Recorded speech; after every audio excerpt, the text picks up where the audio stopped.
Normally, generally, regularly, finally ఇలా LY వర్డ్స్‌ని మనం అతి తరచుగా వాడుతా ఉంటాము. ఇవి చాలా ఇంపార్టెంట్ కూడా.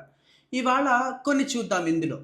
మొదటిగా లేట్‌లీ ఏంటండి? లేట్‌లీ. లేట్‌లీ అంటే ఆలస్యంగా అని చెప్పేసి అనుకుంటా ఉంటాము. కాదండి. లేట్‌లీ అంటే ఈ మధ్య కాలంలో. దీనికి బదులుగా ఇన్ ద రీసెంట్ పాస్ట్ లేదా రీసెంట్‌లీ లేదా ఆఫ్ లేట్ చూద్దామండి. ఎగ్జాంపుల్ చూద్దాం.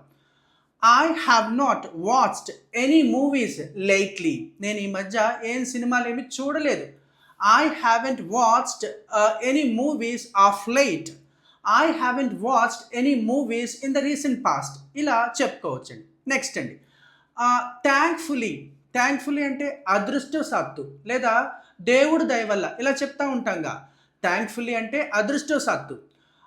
There was a fire accident in the building. There was a fire accident in the building. Thankfully, no one was injured. బిల్డింగ్లో అగ్ని ప్రమాదం జరిగింది. అదృష్టవశాత్తు ఎవరు కూడా గాయపడలేదు. రైట్. థ్యాంక్ఫుల్లీ బదులుగా ఫార్చునేట్లీ కూడా చెప్పచ్చు. There was a fire accident. Fortunately no one was injured. There was a fire accident in the building. Luckily, or fortunately, or thankfully, no one was injured.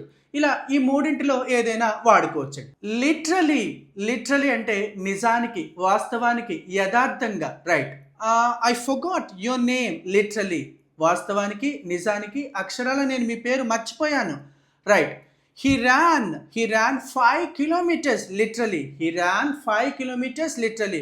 అతను అక్షరాల 5 కిలోమీటర్ల దూరం పరుగు పెట్టాడు. Right. She cried literally when she heard the news. ఆమె ఆ వార్త విన్నప్పుడు వాస్తవంగా ఏడ్చేసింది. నిజంగానే ఏడ్చేసింది. That is the meaning here. Right? Thank you so much watching my video here. If you like my video, please follow that.